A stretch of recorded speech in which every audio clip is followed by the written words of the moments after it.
Tonight, we're covering one of the most intense and dangerous moments in modern history, the Cuban Missile Crisis. For 13 days in October 1962, the world stood on the edge of nuclear war as the United States and the Soviet Union faced off in a high-stakes confrontation that could have ended life as we know it. It's a story of power, politics, and the narrowest escape from global catastrophe. So, before we all get nice and comfortable, take a moment, if you haven't already, to like the video and subscribe to the channel. Also, let us know the time and location from which you are watching. Now let's dive into this extraordinary moment in Cold War history, and we hope it helps you learn while you sleep. The story of the Cuban Missile Crisis didn't begin in October 1962. It began much earlier, in the ashes of World War II. By 1945, the world was shifting. The alliance between the United States and the Soviet Union, born out of necessity to defeat Nazi Germany, had begun to fracture. Their ideological differences, capitalism and democracy on one side, communism and authoritarian control on the other, soon evolved into a global rivalry. What followed was a decades-long contest known as the Cold War. In the years that followed the war, both superpowers raced to expand their influence, building military alliances, spying on each other, and most critically, stockpiling nuclear weapons. The development and use of atomic bombs by the United States in Hiroshima and Nagasaki had demonstrated a terrifying new kind of power. The Soviet Union, not wanting to be left behind, detonated its first nuclear bomb in 1949. This balance of terror gave rise to a policy called mutually assured destruction, the idea that if either side launched a nuclear attack, the other would retaliate with equal or greater force, ensuring total annihilation. The Cold War escalated further in the 1950s.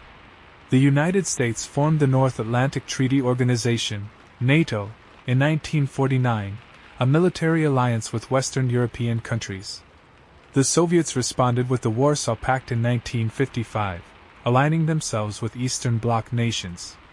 Both sides competed not only for military superiority but also for influence across the globe, in Africa, Asia, and especially in Latin America. By the late 1950s, one small island would soon become a central player in this geopolitical struggle, Cuba. Located just 90 miles off the coast of Florida, Cuba had long been seen by the United States as part of its sphere of influence. Under the leadership of Fulgencio Batista, a U.S.-backed dictator, Cuba maintained close economic and political ties with Washington. But unrest was brewing. In January 1959, a revolution led by Fidel Castro overthrew Batista. Castro promised land reform, greater equality, and independence from foreign exploitation. Many Cubans, weary of corruption and poverty, celebrated. But Washington grew wary. Soon after taking power, Castro began nationalizing American-owned industries and properties without compensation. Tensions soared. The United States responded with increasing hostility. In 1960, it imposed a partial trade embargo on Cuba. Meanwhile, Castro turned to the Soviet Union for economic support and military assistance. Nikita Khrushchev, the premier of the Soviet Union, saw an opportunity. A communist ally in the Western Hemisphere, right on America's doorstep, was a major strategic gain. The Soviets began sending advisors, weapons, and money to support the Cuban regime. For many in Washington, the prospect of a Soviet-aligned government just 90 miles from Florida was intolerable. In 1961, under the new presidency of John F. Kennedy, the United States backed a covert operation to overthrow Castro. The plan, known as the Bay of Pigs invasion, involved training Cuban exiles to launch an amphibious assault on the island. But the operation was a disaster. Poor planning, lack of air support, and Castro's prepared defenses led to a humiliating failure. The Cuban people rallied behind Castro, and the Soviet-Cuban alliance grew even stronger. In the aftermath, Kennedy vowed never to allow the Soviet presence in Cuba to go unchecked again. But in the Kremlin, Khrushchev saw American weakness. He believed Kennedy could be tested. And so, in secret, the Soviet Union began formulating a bold plan, one that would bring the world closer to nuclear war than ever before. By mid-1961, the global Cold War rivalry between the United States and the Soviet Union had entered a more dangerous phase. The failed Bay of Pigs invasion left President John F. Kennedy humiliated on the world stage. Fidel Castro, now more determined than ever to resist American interference, drew even closer to the Soviet Union. For Soviet Premier Nikita Khrushchev, this was both a strategic opportunity and a political necessity. Khrushchev's reasoning was multi-layered. First, he wanted to protect Cuba. The island was the only communist state in the Western Hemisphere, and after the failed invasion, there was little doubt that the United States would try again. Installing nuclear weapons in Cuba would deter any future attack. Second, it would help balance the global strategic equation. The United States had already placed medium-range nuclear missiles in Turkey and Italy, aimed directly at Soviet cities. Why shouldn't the Soviets do the same in America's backyard? In the Kremlin, military leaders presented Khrushchev with a bold and risky plan: secretly deploy nuclear missiles to Cuba. These would include medium-range ballistic missiles capable of striking most of the continental United States, including New York City, Washington, D.C., and Chicago. The deployment would be conducted covertly, with the goal of completing the installation before the Americans even noticed. By July 1962, the Soviet Union began shipping large quantities of military equipment to Cuba. On the surface, these were described as defensive weapons, anti-aircraft systems, radar installations, and small arms. But hidden among them were missile parts, launch equipment, and nuclear warheads.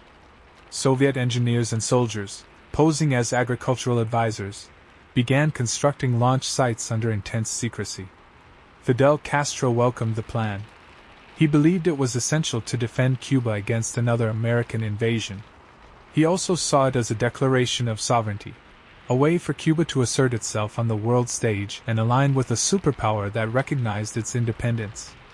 Back in Washington, U.S. intelligence agencies were growing suspicious. Reconnaissance flights over Cuba had increased following the Bay of Pigs, and photographs taken by U-2 spy planes revealed a flurry of Soviet activity on the island. But the images were inconclusive. American analysts suspected something unusual was happening, but they had no definitive proof of nuclear missiles. Throughout August and September 1962, the Soviet shipments continued. Dozens of freighters made their way across the Atlantic, often accompanied by Soviet warships. On board were hundreds of technicians and soldiers, mobile missile launchers, fuel tanks, and dozens of warheads. By the end of September, over 40,000 Soviet military personnel were stationed in Cuba, a number unprecedented for a foreign deployment in the Western Hemisphere. Meanwhile, the American public remained largely unaware of the growing threat just 90 miles from its shores. While Kennedy and his advisors received regular briefings on Cuba, there was no sense of imminent danger, not yet. But inside the CIA, tension was mounting. Analysts continued to debate whether the installations under construction were designed for offensive missiles. The lack of clear images made it difficult to build a conclusive case. Nevertheless, Kennedy authorized additional U-2 surveillance flights, hoping to get definitive visual confirmation. And then, on October 14, 1962, the breakthrough came. That morning, a U-2 aircraft flying over western Cuba captured a series of high-resolution photographs. What they revealed would send shockwaves through the White House and across the world: clear, undeniable evidence of Soviet missile launch sites, capable of launching nuclear warheads directly at American cities. Within 24 hours, the most dangerous standoff in modern history would begin. The clock was ticking, and the world was about to stand on the edge of nuclear war. On the morning of October 15, 1962, a team of CIA analysts huddled over a set of black and white photographs inside a secure room at CIA headquarters in Langley, Virginia. The images had just been developed from the U-2 reconnaissance flight conducted the day before. What they revealed was both unmistakable and alarming. Across the Cuban countryside, especially near the town of San Cristobal, Soviet missile installations were under rapid construction. The photos showed long-range missile transporters, concrete pads, launchers, and missile erectors. These were not defensive anti-aircraft systems. They were medium-range ballistic missile sites, each capable of launching a nuclear warhead into the heart of the United States. That same evening, CIA Director John McCone informed National Security Advisor McGeorge Bundy.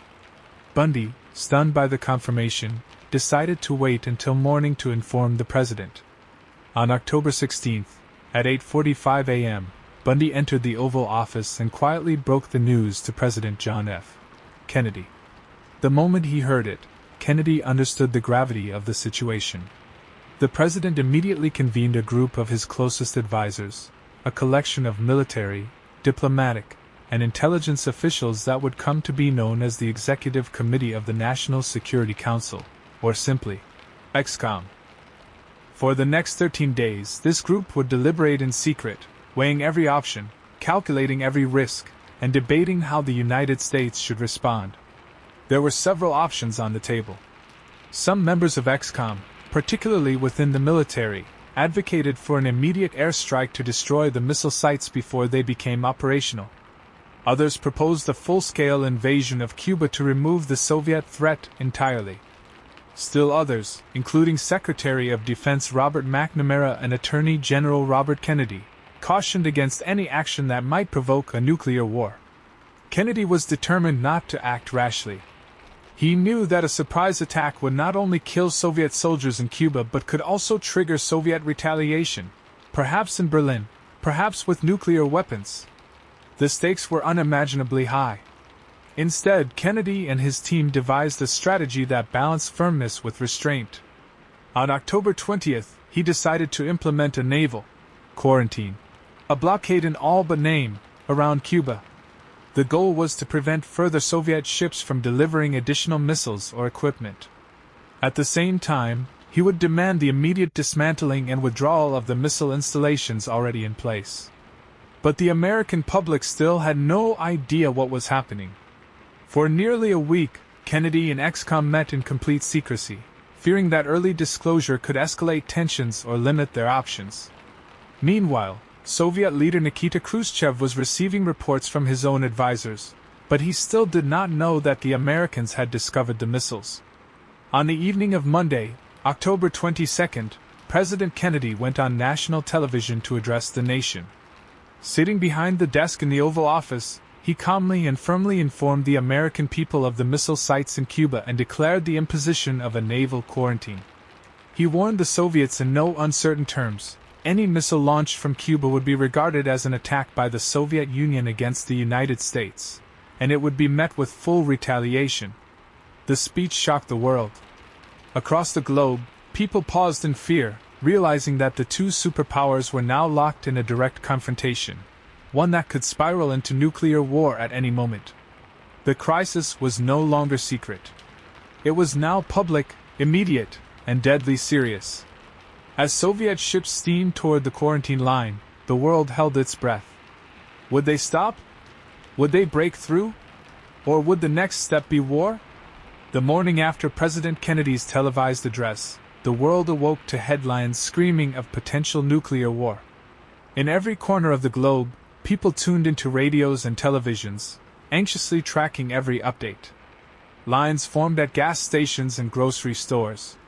In American cities, families prepared bomb shelters. School children practiced duck and cover drills they hoped they'd never need. In the waters of the Caribbean, the crisis was about to reach a dangerous turning point. Kennedy had ordered a naval quarantine, a carefully chosen word to avoid calling it a blockade, which under international law could be considered an act of war. The U.S. Navy positioned dozens of warships in a wide arc around Cuba, their orders clear: intercept and turn back any Soviet ship carrying offensive weapons. Meanwhile, the Soviet fleet was steaming toward that line. Armed freighters and supply vessels were already on their way to Cuba, escorted by submarines. Among them were ships suspected of carrying parts for missile systems. It was a game of high-stakes brinkmanship, and neither side knew what the other would do. On October 23rd, the Organization of American States, OAS, voted unanimously to support the quarantine, giving the United States a regional mandate to act. That same day, U.S. Ambassador Adlai Stevenson confronted the Soviets at the United Nations, demanding to know whether they had placed nuclear missiles in Cuba. Soviet Ambassador Valerian Zorin deflected the question. Stevenson, frustrated, thundered back. I am prepared to wait for an answer until hell freezes over. Tensions continued to mount. In Washington, ExComm remained in constant session, discussing potential next moves should the blockade fail. Kennedy was determined to avoid a military clash at sea, but he was also committed to enforcing the quarantine. In private, he told his brother Robert, "If they challenge us, we'll have no choice but to fire." The Navy prepared for just that possibility. American destroyers and aircraft carriers took their positions, intercept procedures rehearsed, weapons loaded but not yet fired. Warships were ordered to hail any approaching Soviet vessel, inspect it for offensive cargo, and demand it turn around if found to be carrying missile components. Then, on the morning of October 24th, the first real test came. U.S. intelligence reported that several Soviet ships had altered their course, slowing down or stopping altogether before reaching the quarantine line. Word spread quickly in the White House.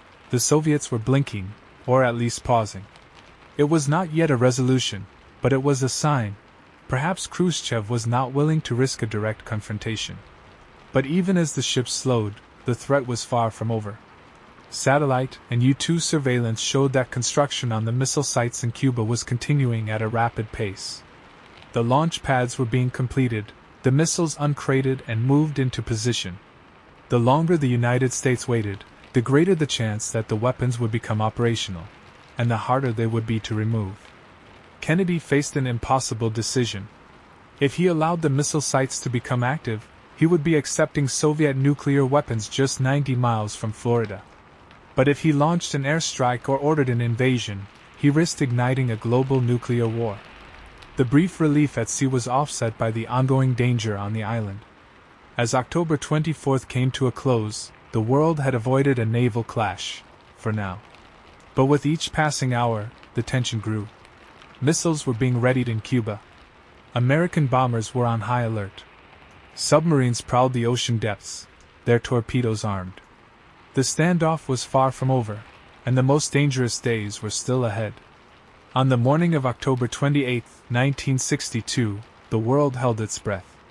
After 13 days of nerve-wracking tension, clandestine diplomacy, and threats of nuclear war, everything now hinged on one man, Nikita Khrushchev. Would the Soviet premier accept President Kennedy's offer and remove the missiles from Cuba? Or would he double down, potentially dragging the planet into a war from which there might be no return? In the Kremlin, debates raged behind closed doors. The shooting down of the American U-2 plane the previous day had escalated fears within Soviet leadership. Khrushchev had not authorized the attack. The SAM site commanders in Cuba had acted independently, a terrifying reminder of how easily control could slip away. If the United States had responded militarily, retaliation could have followed. A misstep on either side might trigger the unthinkable, thermonuclear war. Khrushchev, recognizing the urgency, convened his closest advisors. The Americans had responded only to his first letter, the one offering to withdraw the missiles in exchange for a non-invasion pledge. They had deliberately ignored the second, more aggressive message that demanded the removal of American Jupiter missiles from Turkey. However, in a secret back channel through Robert Kennedy and Soviet Ambassador Anatoly Dobrinin, the U.S. had made a private promise to remove the Turkish missiles within a few months, quietly, and without public acknowledgement. This gave Khrushchev a face-saving path out of the crisis. He could claim he had achieved concessions from the United States. He could remove the missiles from Cuba while defending the principle of Soviet deterrence. And most importantly, he could avoid war, preserving peace without appearing to have surrendered under pressure. By mid-morning in Moscow, Khrushchev made his decision. He dictated a letter to President Kennedy, which was broadcast publicly over Radio Moscow. In order to remove as quickly as possible the existing conflict, the Soviet government, in addition to the previously announced measures on halting further shipments of weapons to Cuba, has issued an order to dismantle the weapons which you describe as offensive, to crate them, and return them to the Soviet Union. With those words, the immediate threat of nuclear war began to recede. In Washington, the reaction was cautious but relieved. President Kennedy gathered his ex-com advisors and reviewed the letter. Though it had not come through the usual diplomatic channels, the message was clear and direct. The Soviets would dismantle their missile sites in Cuba under UN supervision. In return, the United States would pledge not to invade Cuba. Kennedy quickly issued a public statement, welcoming Khrushchev's proposal and confirming that the U.S. would enforce the quarantine only until the weapons were removed. Behind the scenes, Robert Kennedy again met with Ambassador Dobrynin to reaffirm the secret agreement about the Jupiter missiles in Turkey, which would be quietly withdrawn a few months later. Around the world, the reaction was one of immense relief. Newspapers declared the crisis over. Church bells rang in some cities. World leaders, fearing the worst only days earlier, now praised the restraint shown by both sides. The doomsday clock, figuratively speaking, had ticked back a minute. But the end of the crisis did not come without consequences. Fidel Castro, furious at being left out of the final negotiations, felt betrayed by the Soviets. He had not been consulted about the missile withdrawal. To him, it was a humiliating surrender. He refused to allow UN inspections on Cuban soil and hardened his stance against both superpowers in the years to follow. Still, for the rest of the world, the Cuban Missile Crisis had ended, not with fire, but with diplomacy. It was, perhaps, the closest the planet had ever come to annihilation, and the closest the Cold War would come to turning hot. Though the immediate threat had passed with Khrushchev's announcement on October 28, 1962, the world that emerged from the Cuban Missile Crisis was forever changed. The 13 days of nuclear brinkmanship had sent a chilling message to both superpowers, and to the rest of the globe. The danger of total destruction was real, and it could unfold in the space of days. In the weeks that followed, U.S. reconnaissance flights closely monitored the dismantling of the Soviet missile sites in Cuba. Soviet ships were seen loading the missile components and returning them to the USSR. Under United Nations supervision, the process unfolded without interference, despite occasional flare-ups of tension. By mid-November, the quarantine was lifted. The Soviet Union had agreed to remove 42 nuclear missiles, along with 24 missile launchers, bombers, and a large number of Soviet troops. But it had not been a clear victory for either side. Both had made concessions, some in public, some in secret, and both claimed success. In Washington, President Kennedy's popularity soared. Many Americans saw his handling of the crisis as a demonstration of calm, reasoned leadership under pressure. Behind the scenes, however, Kennedy confided to close aides that the experience had shaken him. He had glimpsed just how easily the world could fall into chaos, and how little control even a president had once events began to spiral. In Moscow, the outcome was more complicated.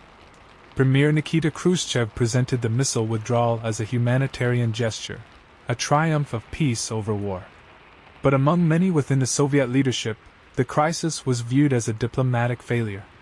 The image of Soviet ships turning back under U.S. pressure, and missiles being removed from Cuba, created an impression of weakness.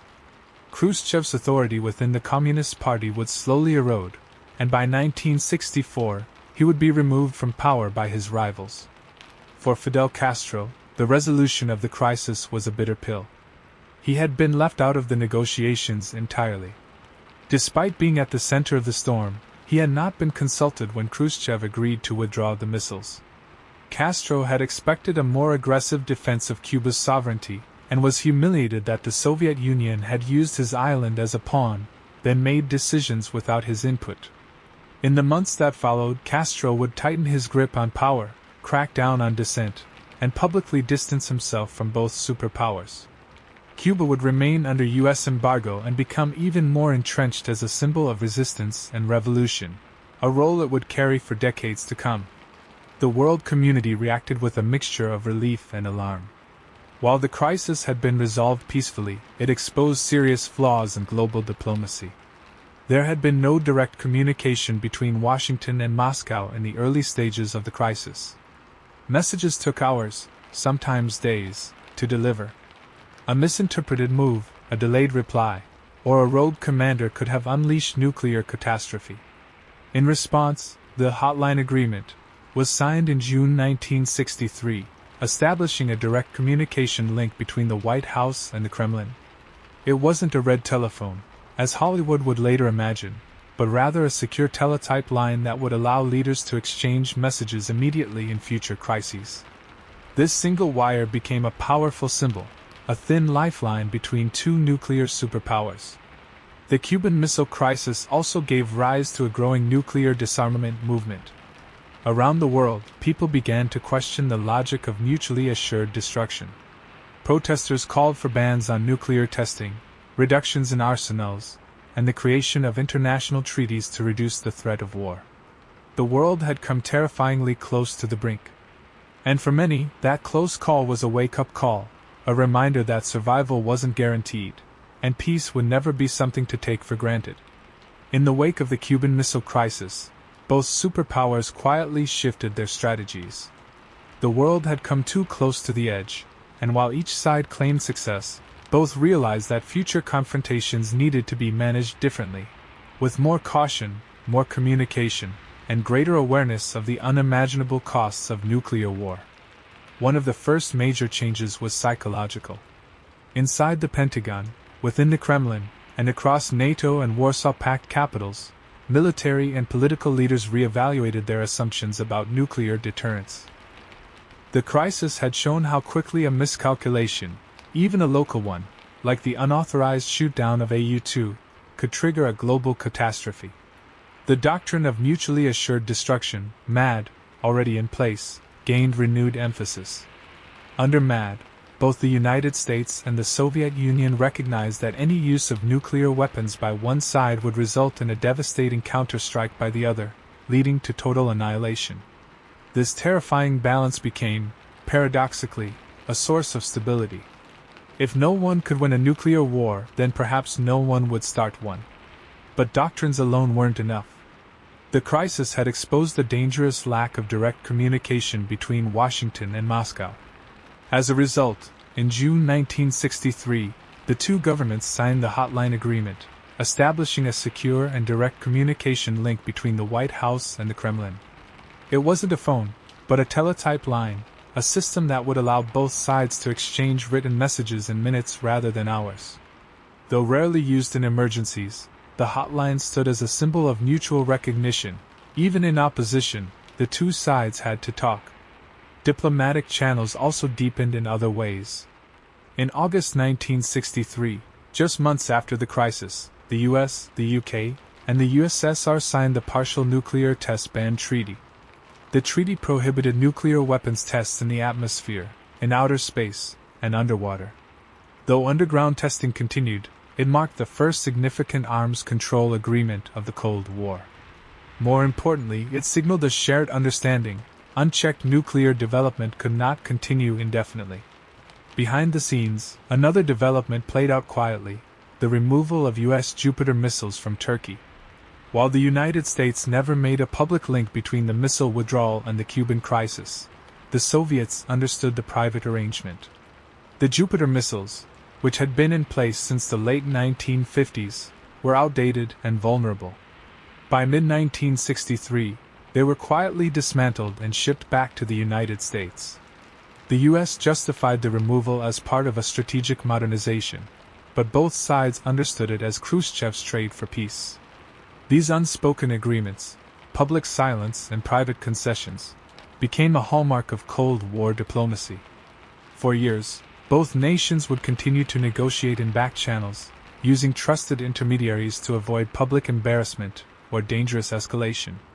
Meanwhile, in Cuba, Fidel Castro remained defiant.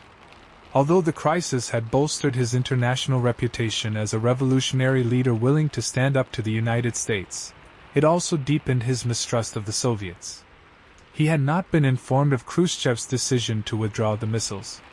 In protest, Castro refused to allow UN inspectors into Cuba, denying the final piece of Kennedy's original demands. Despite his anger, Castro maintained close ties with the Soviet Union for decades to come, dependent on their financial and military support. But the relationship, once passionate and revolutionary, had become more practical and cautious. By 1965, the immediate fears of the missile crisis had faded from the headlines. Yet its legacy lived on in military planning, foreign policy, and the global imagination. It had shown just how close the world could come to total destruction, and how careful, deliberate diplomacy, even in the darkest moments, could still pull it back from the brink. By the mid-1960s, the Cuban Missile Crisis had already become a pivotal case study in political science classes, military war games, and intelligence briefings.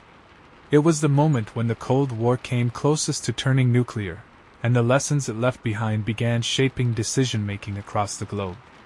In American politics, the crisis elevated President John F. Kennedy to near-legendary status. Though privately haunted by how close the world had come to disaster, publicly Kennedy was seen as a calm, strategic leader who had faced down the Soviet Union and avoided catastrophe. His approval ratings soared, and his stature among allies grew. Yet within his administration, many reflected on just how little room there had been for error, and how much luck had been involved. Inside the Pentagon, new war plans were drafted.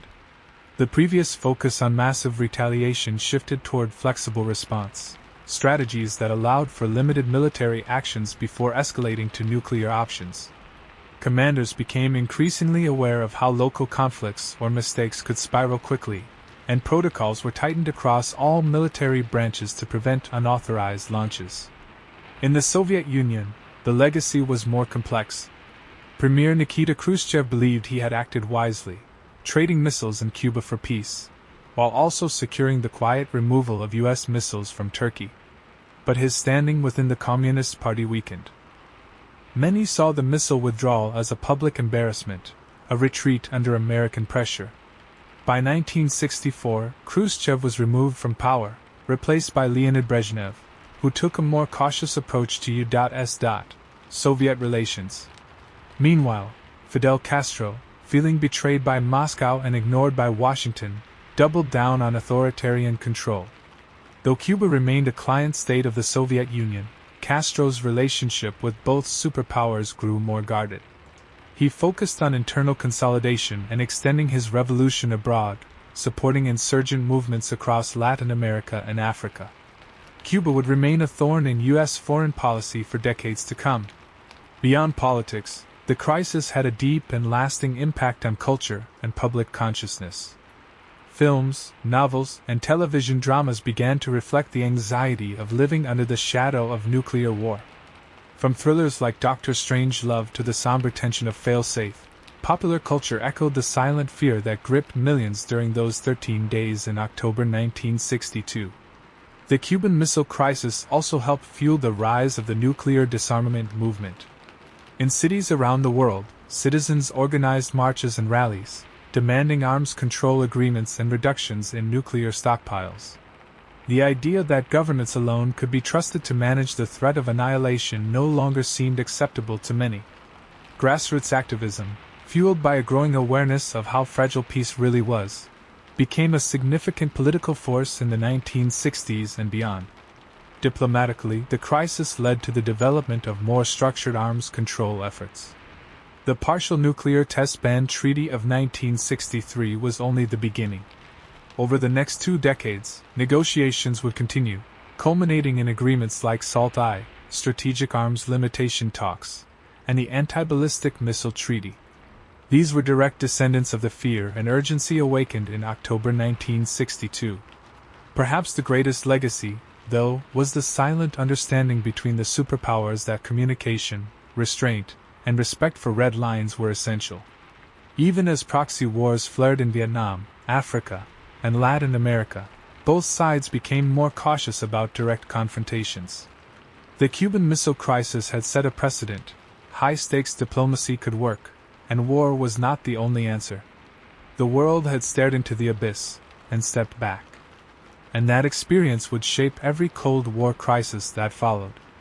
More than half a century after the Cuban Missile Crisis, its impact still resonates in military doctrines, diplomatic negotiations, and the way global powers navigate moments of high tension. Though the Cold War has ended, the lessons of October 1962 remain deeply relevant, a sobering reminder of how easily the world can slip toward catastrophe, and how careful, courageous leadership can bring it back. In the years that followed the crisis, both the United States and the Soviet Union worked to avoid another direct nuclear confrontation. New policies and systems were put in place to manage crises more effectively. Direct communication via the Moscow, Washington hotline, improved intelligence coordination, and multilateral arms control negotiations helped reduce the risk of accidental war. The logic of deterrence remained, but with greater appreciation for the human variables involved: emotion, misinterpretation, and pride. The Cuban Missile Crisis also became required reading in military academies and foreign ministries around the world. It taught that overwhelming military superiority alone could not guarantee safety, and that diplomacy, even with an adversary, could be a more powerful tool than force. For many strategists, the crisis redefined the boundaries of rational statecraft in the nuclear age. In today's world, the echoes of 1962 are still felt. Tensions between nuclear-armed states, such as those between the United States and China, or India and Pakistan, have occasionally brought the world to the brink again. In each case, the Cuban Missile Crisis is studied not just as history, but as a template for survival. Establish communication early, avoid ultimatums, and leave room for the other side to step back with dignity. Even more broadly, the crisis shaped how leaders view escalation control, the idea that not every act of aggression must be met with overwhelming retaliation. Measured responses, back-channel diplomacy, and even ambiguity have become part of modern international relations, all influenced by the experience of those 13 days in October. The crisis also had long-term consequences for nuclear policy. Non-proliferation efforts, including the Nuclear Non-Proliferation Treaty (NPT) of 1968, aimed to prevent more nations from acquiring nuclear weapons, recognizing that more fingers on the button meant more chances for disaster. Though challenges remain, especially with nations like North Korea and concerns over Iran, the global nuclear order established in the wake of the crisis continues to guide policy today. In popular culture, the Cuban Missile Crisis remains a defining moment.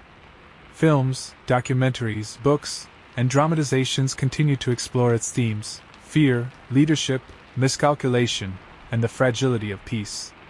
The idea that the world came within hours of nuclear war is both haunting and compelling, a reminder of just how much was at stake. But perhaps the most enduring legacy of the crisis is the human one. It's easy to focus on missiles, ships, and politics. But behind every headline were millions of people, in the US, in Cuba, in the Soviet Union, and around the world, who faced the terrifying possibility of waking up to nuclear fire. The calm judgment of leaders, the power of dialogue, and the courage to choose restraint over force spared those lives. For that reason, the Cuban Missile Crisis is more than just a Cold War episode. It is a moment when humanity passed its most dangerous test, and survived. As new generations inherit a world still armed with nuclear weapons, still marked by great power rivalries and ideological divides, the Cuban Missile Crisis stands as both a warning and a guidepost. It says, this can happen again. But it also says, it doesn't have to.